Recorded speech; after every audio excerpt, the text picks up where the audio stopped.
Gary, merci d'avoir accepté cet entretien. Cool, merci à vous. Tout simplement, on va rentrer dans le vif du sujet tout de suite. Là, il y a un match de play-off qui vous attend. Comment est-ce que tu sens cette confrontation avec hier Toulon?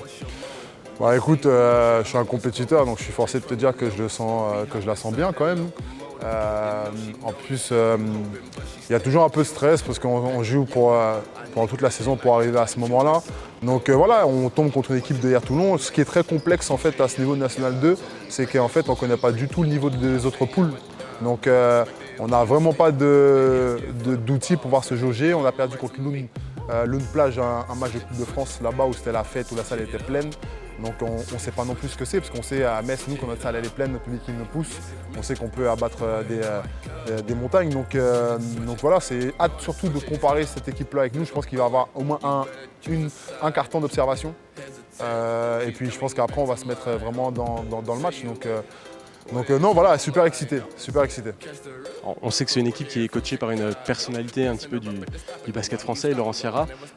Est-ce que vous avez étudié un petit peu sa manière de coacher, sa manière de faire les choses pour préparer le match? C'est simple, Laurent Sierra c'est un pote, donc c'est un ami, on s'est eu au téléphone déjà plusieurs fois. Moi j'ai eu la chance de l'avoir en tant qu'entraîneur en Pro B. Quand il était à Rouen, donc moi j'ai joué une saison sous son coaching, donc c'est un mec que je connais vraiment, il est vraiment très très pointilleux, c'est un joueur qui a connu le haut niveau, l'équipe de France, les Jeux Olympiques, qui était vraiment, c'est une pointure, quoi, je crois 6 fois meilleur passeur de première division. Donc ça montre un petit peu le génie du mec, en tout cas en tant que joueur. Donc je pense qu'il n'a pas pour l'instant eu un succès en tant que coach comme il a pu l'avoir en tant que joueur. Mais je sais que c'est un tacticien et c'est sûr qu'il va préparer quelque chose.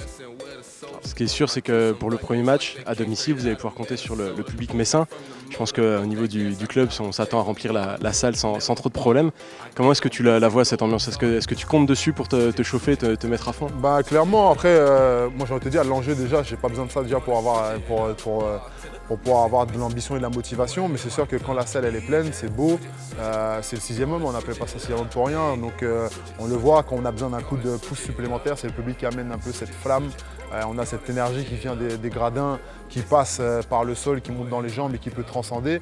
Je pense que le public peut nous aider en fait à traverser les temps faibles et à réaccélérer rapidement après. Ce qui est important aussi dans ce match, c'est de se dire que c'est aussi historique pour le club, le Metz BC. Tu as fait beaucoup de clubs, etc. C'est ta première saison, mais est-ce qu'on a réussi à te transmettre cette valeur-là de se dire c'est historique pour le club, c'est incroyable ce qui se passe, notamment avec les autres joueurs qui ont fait des sacrées batailles auparavant? Ouais, c'est sûr. Bah, en fait, ça peut paraître un peu détaché, mais j'ai fait tellement de clubs qu'en fait, j'ai joué plein de playoffs avant. Donc si j'avais pas eu des joueurs emblématiques du club comme Enoch, comme Kevin Kali qui sont là depuis plusieurs années, même Mamedi Diawara, qui eux en fait qui nous transmettent justement en fait cette fierté qu'ils ont de pouvoir être à cette place-là aujourd'hui. C'est vrai que comme des joueurs comme Flo, Loïc et moi, c'est quand même notre quotidien en fait. On a toujours lutté dans des clubs qui jouaient les playoffs. Donc voilà, je suis assez fier parce que c'est un club qui est familial. C'est un club qui a de l'ambition, qui est porté par des personnes qui viennent soit de l'entrepreneuriat ou soit du monde purement du journalisme. Donc ils viennent chacun avec leurs ingrédients, leurs expériences différentes et ils veulent le mettre à profit. Ils nous mettent dans des meilleures conditions possibles. Donc aujourd'hui c'est une façon de leur retourner. Et puis ce qui est intéressant c'est de voir le basket, c'est une page qu'on écrit ici à Metz. Metz c'est pas une terre de basket. On a Nancy qui est juste à côté, qui vient de terminer sa saison sur une note hyper positive. Donc c'est hyper plaisant de voir le public grandir match après match, l'engouement prendre, voir l'intérêt qu'on peut susciter. Et ça c'est beau. On le sent dans tes propos, on le ressent vraiment. Tu aimes transmettre aussi ce basket. Qu'est-ce que tu as pensé de l'ajout en cours de saison de jeunes joueurs venus de la Nationale 3, Guérandel, Kouakou, qui sont venus un petit peu intégrer la Nationale 2 avec vous? Pour moi je trouve ça primordial dans le sens où on a un club encore une fois comme le SUG Nancy qui est à côté avec un centre de formation qu'on connaît et sa renommée et tous les joueurs qu'il a pu sortir. Mais aujourd'hui, d'un point de vue économique, d'un point de vue même, comment je dirais ça, capital sympathie auprès des Messins, c'est important qu'il n'y ait pas des Gary Florimond, des Lucas Cono, des Florent Pietrus, on n'est pas Messins.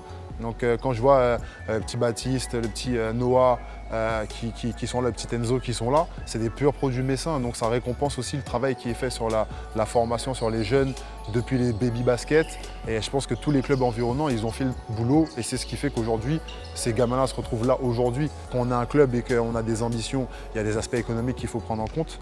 Et je pense que s'appuyer sur la formation, c'est ce qu'il y a de plus sensé et de plus raisonnable pour pouvoir sortir des joueurs, en plus des joueurs qui vont avoir, eux, l'envie de mouiller le maillot et pour qui ce derby Jeuf-Metz représentera un vrai enjeu. Alors une dernière question pour revenir à ce match qui t'attend dans quelques minutes. Est-ce que tu t'es fixé 95 heures, je crois.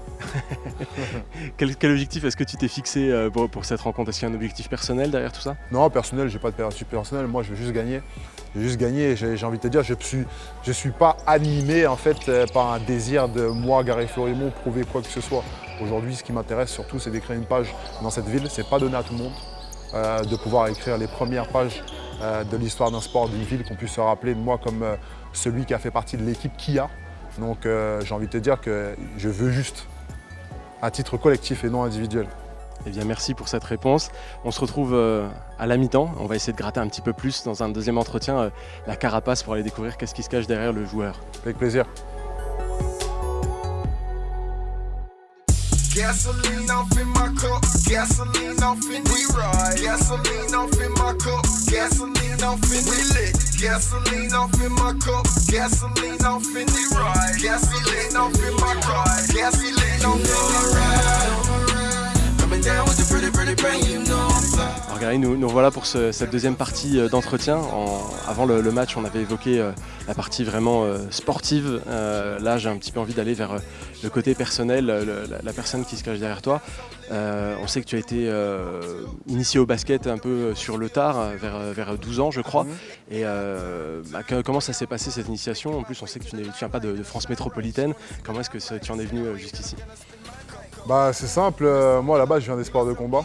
J'ai été éjecté de mon dojo quand j'étais plus jeune pour une petite on va dire, une petite baston au collège, de rien du tout. Sauf que je faisais partie d'un dojo en fait, où les règles étaient très claires. Et en fait, j'ai une mère qui pensait que voilà, le sport de combat, c'était. Alors que je m'étais plutôt défendu qu'autre chose. Et du coup, on a pensé qu'il fallait que je fasse un sport collectif pour ma cohésion sociale, etc. Et dans ma famille, tout le monde était très basket, surtout mes cousins. Donc tout de suite, ça a été, tu vas faire du basket. Donc j'ai commencé entre 12-13 ans et je détestais ça. je détestais en fait parce que ce que j'aimais beaucoup dans les sports de combat, en fait, c'est que tout le monde était habillé de la même façon, ce côté uniforme, où on voyait absolument pas en fait de catégorie sociale. Et c'est vrai que je suis arrivé au basket, je viens d'une famille très modeste et tout de suite c'était des chaussures Jordan, c'était très regardant. Donc en fait c'était très mal à l'aise pour moi et c'était très malaisant plutôt pour moi. Et en fait j'avais une forme d'agressivité naturelle en fait, qui n'était pas admise forcément dans le basket parce que le contact, moi j'ai toujours connu ça. Et puis par chance, j'ai eu l'accès à une détection pour entrer dans un pôle espoir, dans les Creps. Donc du coup j'ai été pris très bizarrement parce que je ne savais pas faire grand chose à part sauter sur tous les ballons, me battre dès qu'il y avait une balle qui était par terre. Et j'y ai passé 2 ans et j'ai été recruté par Cholet Basket, centre de formation qu'on a pu présenter. Et en fait là-bas j'y ai passé les plus belles années de ma jeune formation avec des joueurs comme Nando De Colo, Rodrigue Beaubois, Kevin Séraphin, Rudy Gobert, Charles Cahudi, enfin tout le gratin vraiment. Justement, ces premières années sur les terrains à Cholet, qu'est-ce que tu en retiens le plus? De mes années à Cholet, c'est que j'ai gagné des frères pour la vie. Moi qui avais quitté ma famille, qui avais quitté ma Guadeloupe natale, c'est des gens avec qui je parle tous les jours encore, c'est mes frères, quoi. Donc on avait vécu des moments de galère, on a vécu des difficultés, des entraînements. Et puis nos premiers contrats pro, et puis à chaque fois qu'on se recroise, on se replonge dans nos souvenirs du centre de formation. Donc je pense que ce qui s'en rapproche le plus, et ce qui a pu vivre les militaires à l'époque où le service militaire était encore obligatoire, c'est vraiment un truc où là, il y a une franche camaraderie et énormément de bienveillance. Alors, qui contraste un petit peu avec ce côté fraternel et groupe, c'est que par la suite, tu as connu, si mes calculs sont bons, 10 clubs en 16 années. Comment est-ce que tu expliques cette tendance au déménagement, toi qui as l'air si attaché au groupe et à l'état d'esprit C'est simple, comme je te le dis encore une fois, c'est que faut savoir en fait que dans les premières divisions, seconde division, ici en National 2, on a Austin Kaloun qui est notre seul étranger. Dans les divisions dessus, notamment en Pro A, ou enfin qui est à Betclic maintenant, il y a 6 étrangers. Donc en fait, quand on est un joueur français, soit on est un joueur majeur, on a de la visibilité tout de suite, soit on est un joueur de rotation.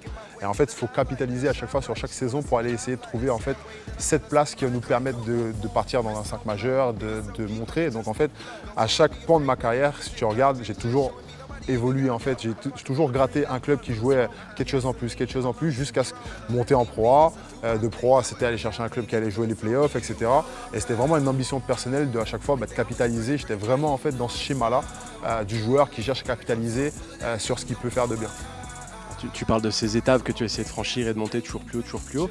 Mais en chemin, tu as réussi à avoir un titre de Pro B avec Poitiers en 2009. Est-ce que finalement, c'est pas ça la plus belle réussite ? Moi, quand j'arrive à Poitiers, il y a des mecs dans ce club-là qui sont en Pro B, mais qui ont commencé en National 3.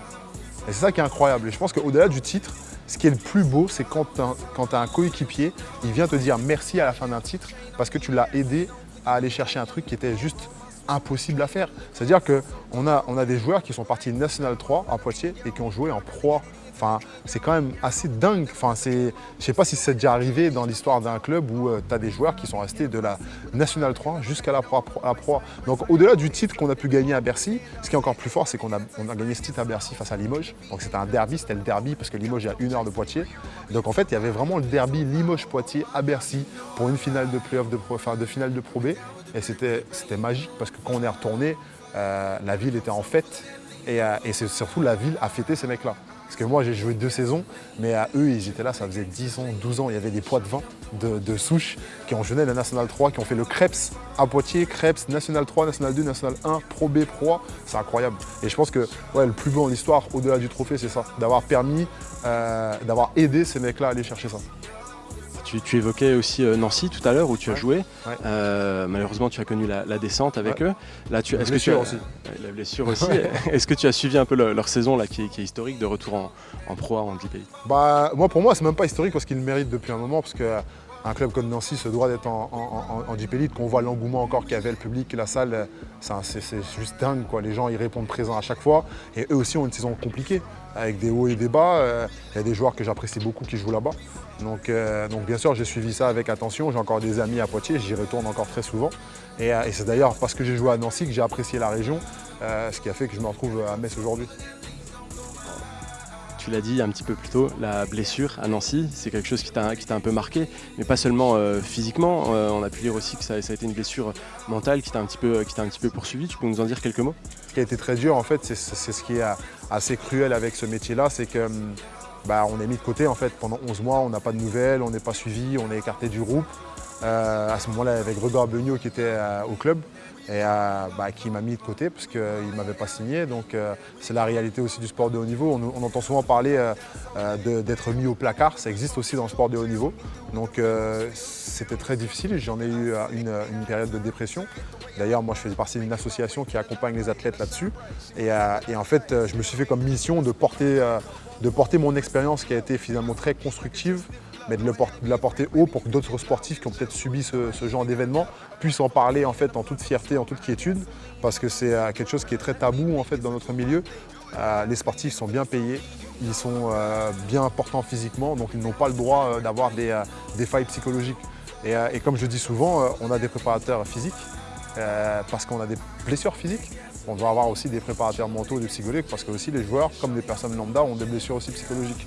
Donc c'est le culte du sportif qui est véhiculé à tort, où c'est quelqu'un qui ne doit pas monter de signe de faiblesse, alors qu'un sportif, c'est un schizophrène, il se remet tout le temps en question. C'est-à-dire que la moindre contre-performance peut faire s'écrouler le château de sable, de cartes plutôt. Et en fait, c'est ce qui s'est passé avec moi parce que je n'ai pas été accompagné sur mon retour. Donc en fait, on perd des aptitudes physiques, on se pose des questions et en plus de ça, si l'entourage professionnel n'est pas forcément bienveillant, bah, ça plonge le sportif un peu dans une espèce de psychose qui blesse psychologiquement. Alors justement, tu n'as pas attendu non plus les terrains pour entamer une reconversion, essayer de trouver ton équilibre dans d'autres domaines. Comment ça s'est passé pour toi cette reconversion? Aujourd'hui, les sportifs de haut niveau, c'est ce que je dis souvent à mes coéquipiers, peut-être pas en National 2, puisque les joueurs ont des emplois, mènent des études, mais en première division, j'ai tout le temps à mes coéquipiers, je faisais mon devoir en fait d'être éveillé. C'est-à-dire, je disais à mes coéquipiers, on est des produits. Et on est l'un des produits les plus mal recyclés au monde. Parce qu'une bouteille en plastique, une bouteille en verre, si tu respectes le tri sélectif, tu sais à peu près ce qu'elle va devenir. Nous, un athlète en tant que produit, qui répondons à une demande, bah, notre milieu ne s'occupe pas du tout de notre recyclage. Donc ça nous appartient à nous, on a notre responsabilité. Donc moi, cette blessure, elle m'a fait prendre conscience justement que la responsabilité que j'avais vis-à-vis de moi-même. Et du coup, c'est là où je t'ai dit, j'ai fait mes retours sur les bancs de l'école à Lyon, qui est une école prestigieuse. Ça n'a pas été simple parce que j'ai commencé quand j'étais à Paris en Pro B, j'ai fini quand j'étais à Orléans. Donc ça n'a pas été simple parce que le milieu ne laisse pas forcément la place à ce double projet parce que conceptuellement, un sportif doit être investi à 100%, même des fois j'entends 150%, pour moi je ne sais pas ce que ça veut dire être à 150%, alors que le milieu se trompe parce que pour moi, préparer ce double projet, ça m'a apporté beaucoup d'équilibre psychologique et j'étais en fait, je pense, à l'équilibre avec moi-même parce que j'avais de la visibilité. On peut dire que tu l'as réussi, ce recyclage, tu es un produit vert puisque tu as obtenu tes certifications sans trop de problèmes et puis professionnellement tu t'épanouis en dehors du basket. Quelle est la prochaine étape pour toi dans ce domaine-là? La prochaine étape, moi je suis en train de créer une start-up, une deuxième, je ne peux pas en parler. Je pense que je suis un entrepreneur, un sportif c'est un entrepreneur. Pour moi un sportif, surtout, alors peut-être les gens qui vont nous écouter ne le savent pas, mais les sportifs en première division ont des contrats, des CDD, avec un budget qui est défini sur une période allant de 10 mois pour une saison jusqu'à 22 mois pour 2 saisons. C'est généralement ce qui se fait. On a un budget en fait, donc qui est notre salaire, et on doit investir, on doit définir en fait des points de dépense sur la récupération, sur des préparateurs physiques pendant l'été. Donc moi je me suis toujours vu comme un entrepreneur avec une société qui s'appelait Gary Florimont. Donc en fait c'est ce que je continue à avoir, je pense que c'est quelque chose que j'ai fondamentalement ancré en moi. Et je pense que ouais, je vais continuer à entreprendre et à monter, à créer des choses. Il me reste une question, elle est critique. Avec tous ces projets qui t'animent et qui t'occupent, est-ce qu'on va te revoir sous les maillots des canonniers la saison prochaine? Bien sûr, c'est une certitude. Et ben on sera ravis de le voir et de le suivre. Alors, merci Gary. Merci à vous. Et puis à très bientôt dans ce À cas. bientôt, pas de soucis. Gotta get it in till it in, yo. If it's over, then I never got the memo. You see the way that I'm killing the instrumental.